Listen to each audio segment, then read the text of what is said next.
예전에 구두 수선하고 다녔던 한 사람이 그만 1억 원짜리 주택 복권에 당첨이 되었어요. 지금의 1억 그러면은 뭐 별것 아니다라고 생각할 수 있을지 모르겠지만은 예전에 1억 그러면은 굉장한 돈이었어요. 그래서 이 사람은 이제 1억 복권에 당첨되었으니까는 이제는 내가 이 생활을 다 집어치우고 새롭게 또 사업을 해야 되겠다, 이런 마음을 가지고 그래서 그 메고 있던 구두통을 버리려고 한강으로 갔어요.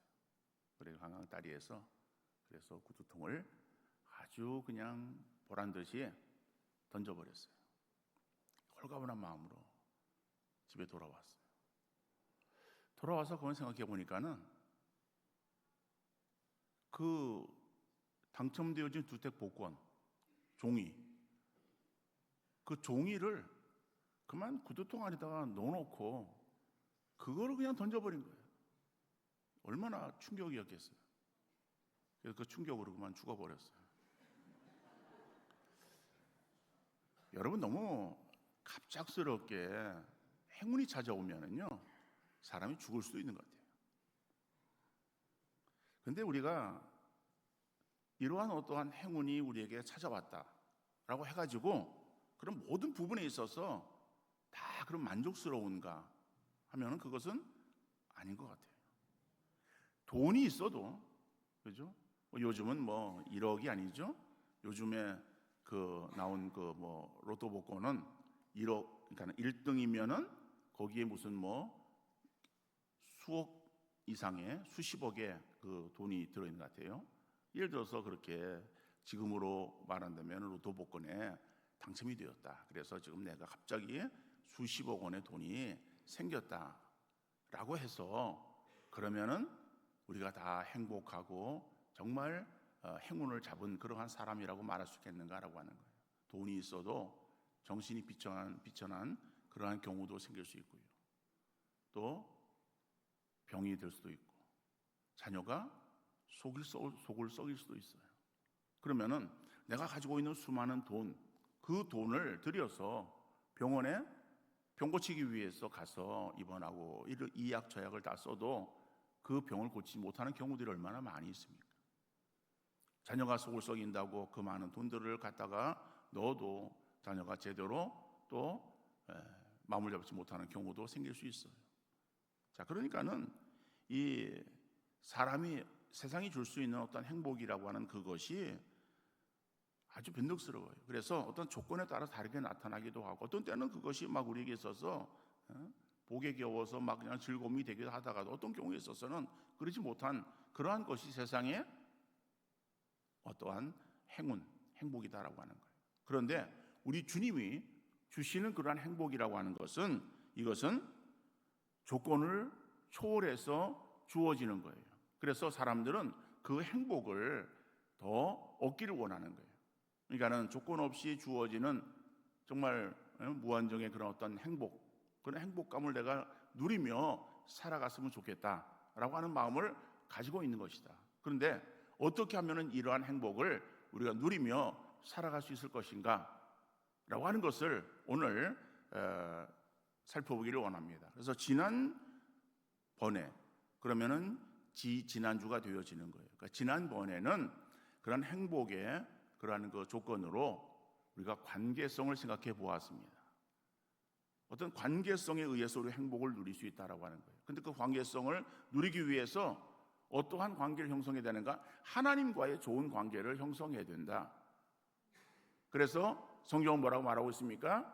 우리가 하나님을 섬김에 있어서 마음과 뜻과 정성을 다하여 하나님을 사랑하라라고 말하고 있어요. 그러니까 그 하나님을 사랑하고 잘 섬기는 그러한 믿음의 온전한 관계로 인해서 하나님과의 정말 합당한 그런 관계를 형성하면은 하나님께서 우리에게 주시는 놀라운 그런 은혜와 복이 충만히 우리에게 넘치게 주어진다라고 하는 것을 우리가 알 수 있는 것이죠. 더 나아가서 인간관계를 우리가 생각해 보았습니다. 인간관계를 잘 형성해야 거기에서 행복을 우리가 누릴 수 있다는 거예요. 그런데 그 인간관계는 자기가 자기를 드러내기 위해서 군림하는 자세나 아니면 자기를 주장하는 그러한 자세가 아니라 다른 사람을 나보다 더 낮게 여기는, 그죠? 다른 사람을 나보다 더 높이는 그러한 그 마음이 있을 때에, 그럴 때 우리가 다른 사람과 좋은 관계를 맺을 수 있다. 그래서 이렇게 좋은 관계를 맺는 아름다운 공동체 안에서 내가 거하면은 그러면 내게 있어서의 정말 행복의 그러한 삶을 살아갈 수 있다는 거예요. 자, 오늘은 그 행복의 비결로 욕심의 문제를 한번 살펴보기를 원합니다. 그래서 오늘 본문의 말씀을 통해서 우리에게 주신 은혜를 함께 나누는 귀한 시간 되어질 수 있기를 바랍니다. 첫 번째로, 욕심은 다 나쁜가라고 하는 거예요. 욕심은 다 나쁜가? 로마서 12장 11절 말씀 보면은 부지런하여 게으르지 말고 열심을 품고 주를 섬기라 라고 말하고 있어요. 여러분, 욕심을 말하면서 왜 로마서 12장 11절의 말씀을 본문으로 좀 삼아서 지금 또 설교를 하는가 의아해 하실 수도 있습니다. 오늘 본문 로마서 12장 11절에서는 열심을 품고, 열심이라고 하는 단어가 나와요. 그런데 욕심이라고 하는 그런 그 단어의 사전적인 의미는, 이거는 어떠한 것을 정도에 지나치게 탐내거나 누리고자 하는 마음을 욕심이라고 말하고 있어요. 그거는 우리가 다 알고 있는 그러한 단어 아닙니까? 그죠? 욕심, 그러면 그 자체를 우리는 그냥 다 이해하고 있어요. 과한 것, 그렇죠? 너무 지나치게 탐내는 거, 이런 것을 욕심이라고 그렇게 말하고 있다라고 하는 것을 알고 있어요. 자, 그래서 욕심이라고 하는 그런 그 단어 그 자체는 성경에서도 악한 것으로 규정하고 있습니다. 그런데 성경의 내용을 우리가 잘 살펴보면은 그 욕심을 말하고 있는 그 말들이 어떤 경우에 있어서는 좋은 의미로도 사용되어지고 어떤 의미에 있어서는 나쁜 의미로도, 그렇죠? 나쁜 뜻으로 사용되어지기도 한다는 거예요. 자, 우리가 일례를 들어서, 한 가지 예를 들어서 시험이라고 하는 것을 우리가 생각할 수 있습니다. 시험이라고 하는 단어를 우리는 우리 입에서 많이 오르내려요. 그리고 듣기도 합니다. 근데 그 시험이라고 하는 그런 그 단어가 어떤 경우에 있어서는 좋은 의미로 쓰여지기도 하지만은 또 어떤 의미에 있어서는 나쁜 의미로 쓰여지기도 해요. 우리는 그것을 그냥 분별 없이 사용하기도 합니다만은 성경을 우리가 통해서 보면은 시험이라고 하는 말로 그것을 번역하고 있지만은, 그러나 그 의미가 좋은 그런 의미로 쓰여질 때는 그것이 시험이에요. 근데 그 시험이라고 하는 말을 쓰니까는 이게 좀 우리가 명확하지가 않은데 헷갈리는데, 영어로 테스트예요. 뭘 테스트한다, 시험한다 라고 할 때에 그때의 테스트, 영어 테스트도 시험이에요. 그리고 훈련한다, 연단한다 라고 하는 그러한 그 단어로도 쓰여지지만은 그 의미도 시험이에요. 그리고 시련, 어려움들이 오는 그런 어떤 시련의 그러한 그 과정들도 시험으로 말하고 있습니다. 그런데 그 테스트, 그 다음에 어떠한 훈련, 연단, 그 다음에 시련이라고 하는 그 의미로 쓰여지는 시험이라고 할 때에 그 시험은 좋은 의미에서 쓰여지는 단어예요. 왜냐하면 그것은 하나님이 주시는 거예요. 하나님이 주시는 시험으로 하나님께서 우리를 넘어뜨리시는 분이 아니라 우리를 세우시기 위해서 우리의 믿음을 달아보시고 또 우리에게 있어서의 훈련에서 좀 더 강한 그러한 하나님의 사람으로 세워지기를 원하시고, 여러 가지 어려움들을 통해서 더 하나님의 뜻을 우리가 깨닫고 하나님께 가까이 나오기를 원하시는 하나님이라는 뜻이 있어서 우리를 그 연단의 시련의 과정으로 인도하신다. 그래서 시험이 좋은 의미로도 쓰여지지만은 또 어떤 그런 경우에 있어서는 좋지 않은 의미로도 쓰여지는 거예요. 성경은 하나님은 우리를, 성도를 시험하지 아니하신다라고 할 때 시험은, 이거는 사단이 행하는 유혹 같은 것을 말하는 거예요. 하나님은 우리를 유혹하지 않아요. 하나님 결코 우리를 유혹하지 않습니다. 그러니까 유혹이라고 하는 그런 그 단어는 이거는 좋지 않은 의미로 쓰여질 때에 쓰는 말이에요. 그렇죠? 다른 사람을 유혹해서 악에 빠뜨린다라고 할 때에, 그럴 때에 그 유혹은 나쁜 의미죠. 그때도 또 어떤 경우는 시험이라고 하는 단어를 쓴다는 거예요. 그래서 사단이 시험에서 시험을 받아가지고 이런 어떤 표현들을 쓸 때에 그 시험은 이건 좋지 않은 의미로서 쓰여지는 단어다. 그렇단다면은 욕심이라고 하는 단어도 마찬가지예요. 그래서 그 욕심의 좋은 의미로 오늘 본문 로마서 12장 11절에서는 열심이라고 하는 그런 단어를 쓰고 있다는 거예요. 그러니까 열심 이것도 그죠? 어떤 욕심의 한 부분이라고 생각할 수 있어요. 그러니까는 욕심이라고 할 때 더 지나치게 그것을 탐하고 그것을 행하고자 하는 그런 그 마음을 말하고 있지만은 열심이라고 하는 것은 그죠? 하고자 하는 열정적인 마음, 이런 마음을 열심이라고 그렇게 말하고 있는 것이다. 자, 오늘 로마서 12장 11절에서는 주를 섬김에 있어서 우리의 신앙생활에 있어서 우리가 어떠한 자세를 가져야 될 것이냐, 어슬렁거리고 그저 그냥 주일 되었으니까는 교회나 그냥 와서 예배 드리고 하면 되지 라고 해가지고 한 시간 그냥 잠깐 앉아서 예배 드리는 그러한 그 예배 드림이 우리의 신앙생활의 전부라고 생각하는 그러한 정도의 신앙생활을 한다면은 그러한 신앙은 하나님께서 기뻐하지 않는 거예요. 그 예배를 그저 어떤 시간이 되었으니까 내가 그냥 가서 참여해야 되겠다, 내가 가지 않으면 또 다른 사람들이 나를 어떻게 볼까라고 하는 그런 그 마음으로 나온다든지 이런 여러 가지 이유로 인해서 겨우 자리에 나와서 예배 드리는 그러한 그 예배라고 한다면은 그러한 그 신앙생활의 모습은 이것은 바람직한 성도의 신앙의 자세가 아니다라고 말할 수 있어요. 그러니까 우리의 신앙생활에 있어서 게으름도 있습니다. 근데 게으름은 우리는 성격이라고 치부할 수 있어요. 근데 게으름은 이거는 성격 자체가 게으르다라고 하는 것이 아니에요. 이건 죄악이에요.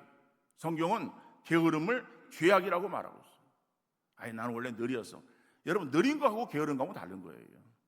느린 거는 어떤 일을 행하는 데에 어떤 손이 느려서 그래서 일을 빨리빨리 못한다라고 하는 그런 의미에서의 느리다라고 하는 것은 그거는 성격입니다. 그건 어쩔 수 없어요. 그 손이 빠른 사람도 있어요. 그 일을 잘하는 사람, 그런 사람은 정말 일을 막 그냥 잘해요. 속도가 나서 그냥 일을 빨리 합니다. 근데 또 그런 사람의 단점은 뭐예요? 많이 흠이 생기는 거예요. 다시 또 행한 것을 다시 또 손을 봐야 되는 그런 어떤 부분이 있어. 그러나 일은 빨리빨리 잘 처리해요. 근데 손이 느린 사람은 어떤 실수는 적어요. 다시 손 볼 일은 없지만 그러나 일의 속도가 늦어서 좀 더디 진척이 되어진다는 것이죠. 그래서 어떠한 일이 빠르다 느리다라고 하는 것은 성격이에요. 그러나 게으름은 죄악이에요. 그래서 잠언에서는 게으른 자는 개미에게 가서 배우라라고 그렇게 말씀하고 있습니다. 이래도 좋고 저래도 좋은 그러한 사람에게는 진보되어진 앞으로 나가는 그러한 그 삶이 주어지는 것이 아니라 늘 그 모양 그 모습으로 나갈 수밖에 없는 거예요. 신앙생활도 그래요. 게으른 사람들의 신앙생활의 모습은 발전이 없어요. 몇십 년 신앙생활 행해도 그냥 그 모습 그대로야. 우리의 사업이라든지 우리의 직장생활, 사회생활은 어때야 됩니까? 자기에게 주어진 일들에 최선을 다해야 되는 거예요. 열심히 해야 되는 거예요. 그래야 사업도 더 잘 되어질 수 있고 직장에서도 인정받고 칭찬받는 거예요. 그냥 다른 사람의 눈을 의식해서 겨우 그냥 시간만 때우고 그저 겨우 그냥 어떤 자리만 지키는 일들을 행한다면은 그러한 사람은 다른 사람들에게도 인정받지 못하고 또 자기가 개인 사업을 한다 할지라도 그 사업에 있어서 어떤 성공적인 그러한 삶을 사는 것은 결코 아닙니다. 그래서 우리 예수님께서도 천국은 침노하는 자의 것이라고 말씀하고 있어요. 자기의 주어진 일에 있어서 열심히 하는 그러한 자세가 필요하다. 대충 하거나 적당히 하거나 다음에 하라고 하는 마음들은 이거는 주님이 우리에게 주시는 마음이 아니라 사단이 우리를 유혹하는 마음이에요. 그러니까 우리가 사단이 유혹하는 마음이 넘어지는 것이 아니라 주님이 주시는 그러한 그 마음에 우리가 더욱더 주어진 일들에 열심히 하는 우리의 성도 되어질 수 있기를 간절히 바랍니다. 우리 예수님께서 12제자를 부르세요.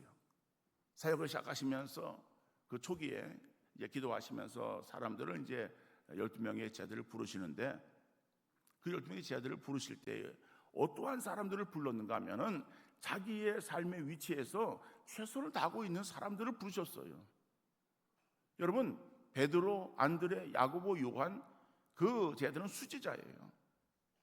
다시 말하면 예수님의 일군에 속하는 가장 측근에서 예수님과 함께 움직였던 그런 아주 뛰어난 그런 그 사람들, 이러한 그 사람들은 어떠한 경우에서 부름받게 되었는가 하면은 그들은 어부였어요. 갈릴리 호수에서 고기 잡던 어부들이었어요. 고기 잡는 그런 현장에 주님이 찾아가셔가지고 그들을 부르시는 거예요. 나를 따르라. 그럴 때에 그들이 배를 버려두고 그리고 가족을 버려두고 예수님을 따랐다라고 성경에 말씀하고 있어요. 세관에 앉아서 세금을 걷는 세리, 당시 세리는 사람들에게 손같이 받는 그런 사람이었어요. 그러나 세관에서 자기에게 주어지는 그런 일에 최선을 다하고 있었던 그 세리인 마태를 예수님께서는 보시고 제자로 부르셨어요. 나를 따르라. 여러분, 예수님께서 부르시는 그런 그 사람은 빈누거리며 노는 사람을 부르시는 주님이 아니십니다. 자기 위치에서 최선을 다하고 있었던 그러한 사람을 불러서 그래서 주의 일을 맡기시고 또 그러한 사람이 주의 일을 맡았을 때에 역시 주의 일에 있어서도 최선을 다하고 그래서 그렇게 부름받은 12명의 제자들, 물론 가룟유다를 제외한 11명의 제자들을 우리가 생각할 수 있지만은 그 제자들이 어떻게 했습니까? 마지막 그들이 정말 자기의 마지막 순간을 순교의 그러한 그 순잔으로 주님께 돌려드리는 그러한 그들의 삶을 살지 않았습니까? 그러니까는 복음을 전하다가 그들의 자기 생명 다하기까지 주님께 충성했던 그러한 모습으로 살았어요.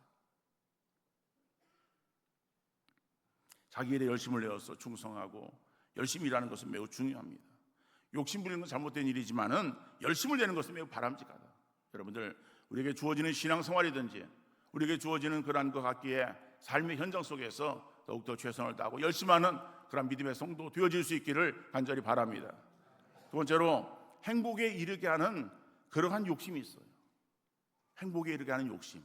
그 욕심이 과욕이에요. 과욕, 그러니까 여러분들 이상하게 생각할 수 있을 거예요. 제가 지금 말하고 있는 이 과욕은 여러분들이 생각하고 있는 과욕이 아닙니다. 이 과욕을 한자에서 이렇게 보면은요, 이 과자가 클 과도 있지만 적을 과도 있어요. 그래서 과욕 그럴 때 제가 여기서 말하는 것은 적은 욕심욕이에요. 그러니까 적은 욕심 말하는 거예요. 그러니까 적은 욕심도 과욕이라 그렇게 부른다라고 하는 거예요. 그래서 우리가 행복에 이르게 하는 그런 욕심은 적은 욕심이에요. 적은 욕심. 오늘 이 내용이 오늘 본문에 나오는 내용입니다. 사무엘하 19장 36절 37절 말씀 읽은 우리 교독한 본문의 말씀이에요. 다시 제가 보면은 당신의 종은 왕을 모시고 요단을 건너려는 것뿐이거늘 왕께서 어찌하여 이 같은 상으로 내게 갚으려 하시나이까? 청하건대 당시에는 종을 돌려 보내옵소서. 내가 내 고향 부모의 묘곁에서 죽으려 하나이다. 그러나 왕의 종 기맘이 여기 있사오니 청하건대 그가 내 주 왕과 함께 건너가게 하시옵고 왕의 처분대로 그에게 베푸소서 하니라 라고 말씀하고 있습니다. 여러분, 오늘 여기 본문에 나오는 이 사람이 누구인가 하면은 바르실레라고 하는 사람이에요. 바르실레. 그러니까 바르실레가 어떠한 사람인가 하면은 바르실레는 길르앗 사람이에요.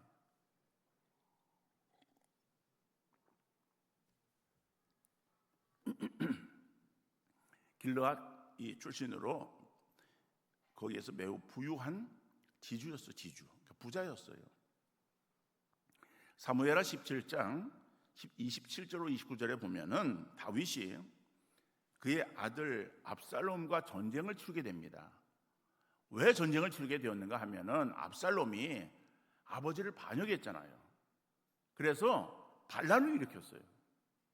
구태타를 일으켜가지고 그래서 궁의 아버지를 쫓아내는 거예요.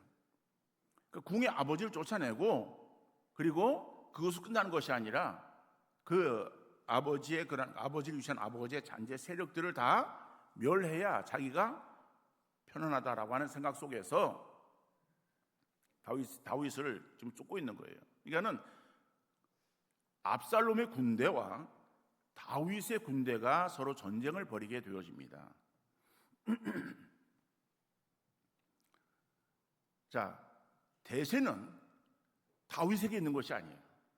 다윗은 왕이었었지만은 쫓겨났어요.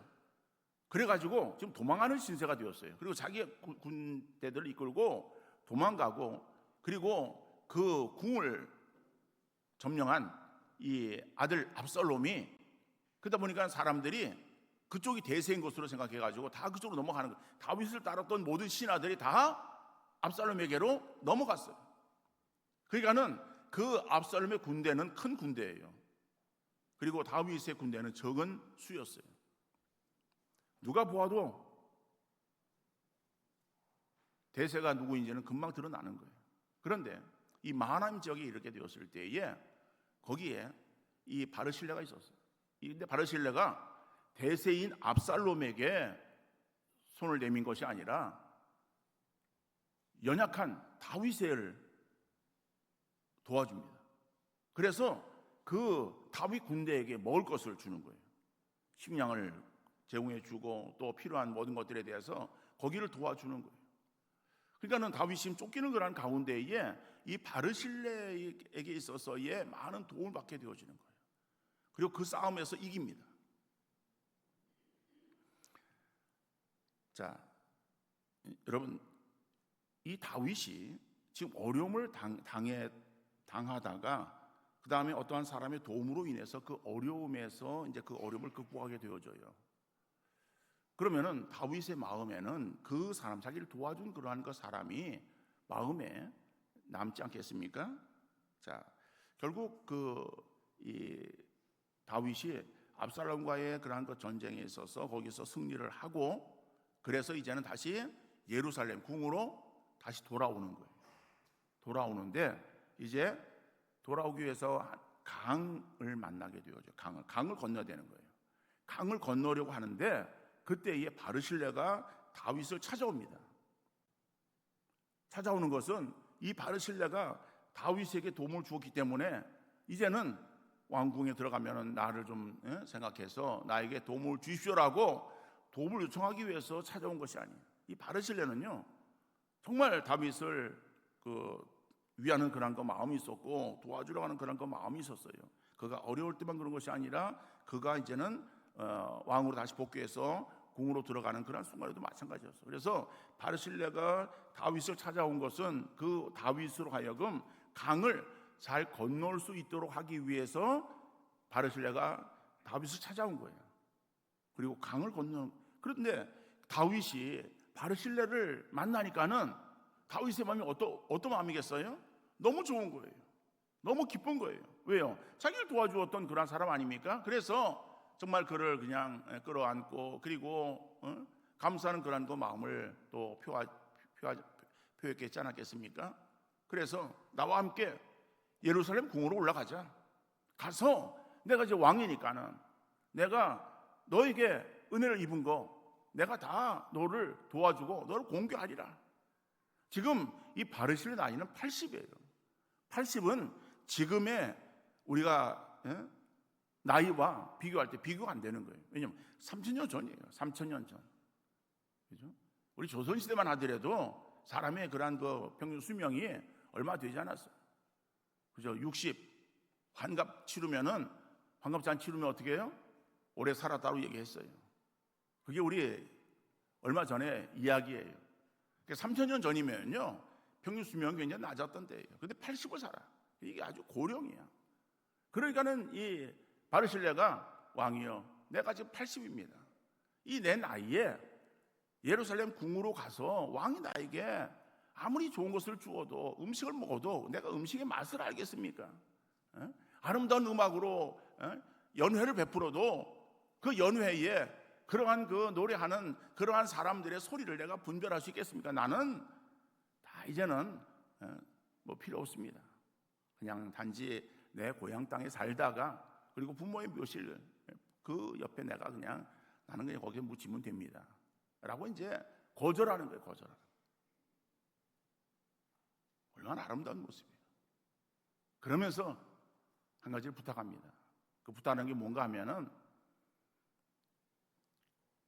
이것은 종이라고 하는 그런 표현 나오는데 종이 아니라 낮춘 표현이에요. 이 바르실레의 아들이 있어요.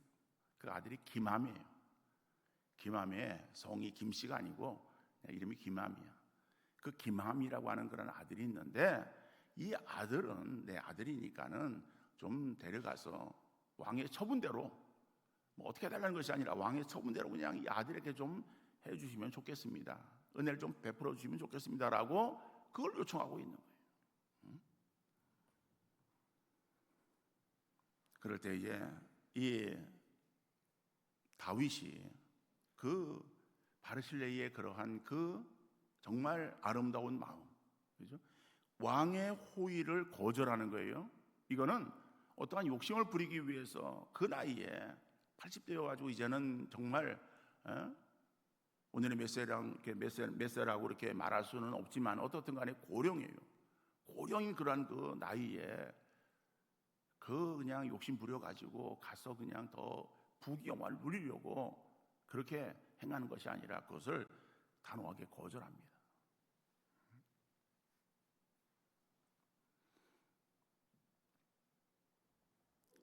노욕을 경계하라는 말이 있듯이 나이가 많아지면 욕심도 많아지게 되는 거예요.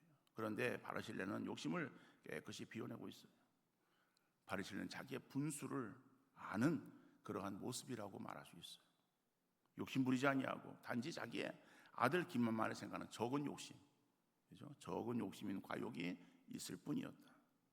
자기가 처해야 되는 그런 위치를 알았어요. 누릴 수 있는 분복이 어디까지인 줄을 그는 분명히 알았다라고 하는 거예요. 혼자 그 복을 다 누리기 위해서 자기에게 주어지는 것, 자식에게 주어지는 것까지 다 가로채서 자기가 혼자서 누리려고 하는 것이 아니라 정말 모든 것들을 다 내려놓고 아들에게 좀 도움을 줬으면 좋겠다라고 요청하고 있는 이 바르실레를 보게 되어져요. 그래서 열왕기상 2장 7절 보면은 마땅히 길르앗 바르실레 아들들에게 은총을 베풀어 그들이 내 상에서 먹는 자 중에 참여하게 하라. 내가 내 형 압살롬의 낯을 피하여 도망할 때 그들이 내게 나왔느니라. 이 말은 다윗이 그의 아들 솔로몬에게 부탁하는 말이에요. 길르앗 사람 바르실레의 아들들에게 은총을 베풀어라. 그들은 내가 내 형 압살롬의 낯을 피하여 도망가던 때, 그러니까 압살롬이 반역해가지고 그래서 정말 쫓겨다니던 그러한 때에 그래서 그들이 나를 도와주었던 사람이다. 그러니까 그 아들이니까 너는 그를 잘 대우해 주어라. 그래서 그 솔로몬이 아버지의 그런 것도 유언적인 얘기를 듣고서 그 아들을 자기 상에서 먹게 하고 궁에서 지나게 하는 그러한 일들을 행하게 하는 것을 볼 수 있어요. 그렇죠? 여러분, 우리에게 있어서의 뭐 욕심을 내려놓는다라고 할 때에 그 욕심을 내려놓는 것이 아무것도 그냥 없는 그런 것이 아니라 필요한 것은 자기가 누리되 그 이상의 것을 요구하지 않는 것을 말하는 거예요. 그런데 마지막 세 번째로 지나친 욕심인 과욕이 행복에서 멀어지게 하는 거예요. 야고보서 1장 14절 15절 말씀 보면은 오직 각 사람이 시험 받는 것은 자기 욕심에 끌려 미혹됨이니 욕심이 잉태한즉 죄를 낳고 죄가 장성한즉 사망을 낳느니라. 그래서 각 사람이 시험을 받는 것은 이 시험은 유혹이에요. 각 사람이 유혹을 받는 것은 자기 욕심에 이끌려 미혹됨이다라고 하는 거죠. 이 욕심을 부리는 거예요. 욕심이 결국에는 죄를 낳고 죄가 장성한즉 사망에 이르게 되어지는 결국 욕심이 멸망으로 떨어지게 되어지는 그러한 길이다라고 하는 것을 말씀하고 있어요. 어떤 사람이 얼굴이라고 하는 그 말의 어원을 풀이했어요.